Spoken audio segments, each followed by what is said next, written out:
I'm sitting in my living room chair, and I open my laptop, and I go to my email, and I see I've got one from my boss. So I open it, and my cheeks turn red with embarrassment. My stomach clenches, and I feel just so much shame and embarrassment about my behavior.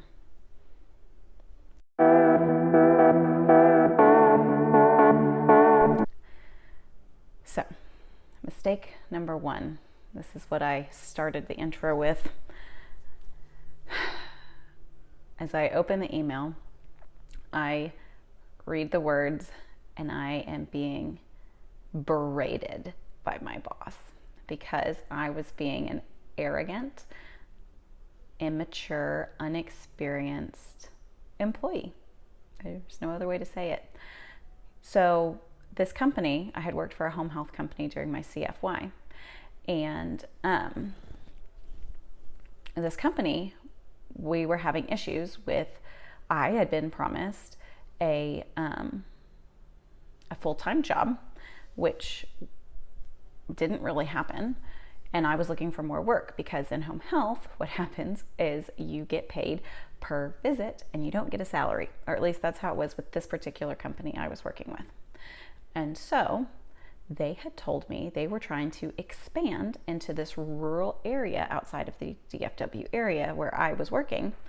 And they were trying to negotiate with me all of these, like, you know, if you'll drive an extra 45 minutes out of your way to see 2 kids, and actually it wasn't even 45 minutes, it was like an hour out of my way, then they gave me all of these like bonus things that they were going to give me that they wouldn't give anybody else.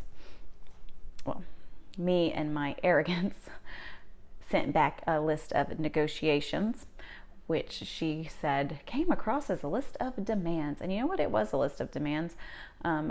I felt like I was being like a business badass, I guess. I mean, I don't know how else to say it. Like, I thought I was being like, I'm going to stand up for myself and I'm going to tell you what's what. You're asking me to drive an hour out of my way to see 1 kid. Like, you're going to do more than X, Y, and Z. I guess it was a mistake because I felt really embarrassed about how I guess I came across to her, that I wasn't more professional, and I was really just kind of an arrogant little 20-year-old, 23-year-old, however old I was then.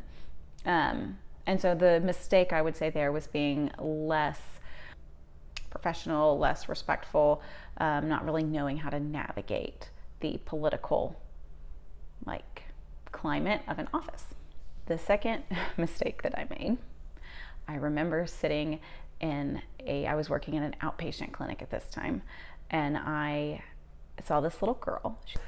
The little girl was about 4, and maybe 3 or 4, and she had what were apparent to me at the time some cognitive delays, and I felt like she needed some additional assistance outside of what I could give her as just coming to an outpatient clinic twice a week for speech therapy.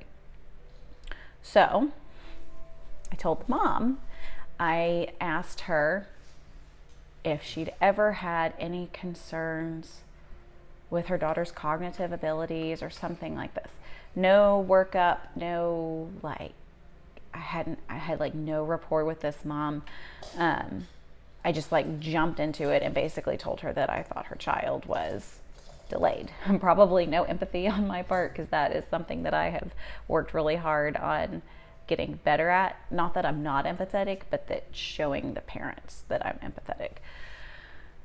So that would be mistake number 2, that I was just dropped this bomb on this mom with no workup and no rapport, no anything.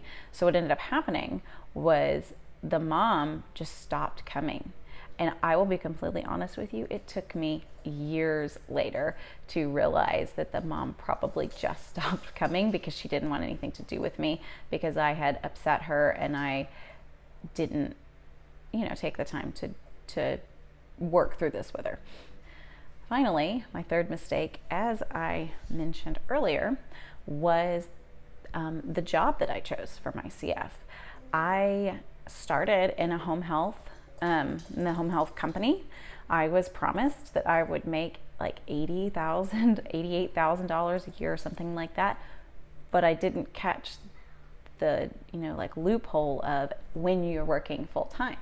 So I envisioned when I had this interview, when I talked to the people, that I would just go and start working full time. That's what you do, right? Like people give you a job because they need to pay you. So turns out I go in and I am scrambling to have any kids on my caseload. I couldn't figure out, like what I was supposed to do. I couldn't get insurance. I definitely wasn't making $88,000 a year.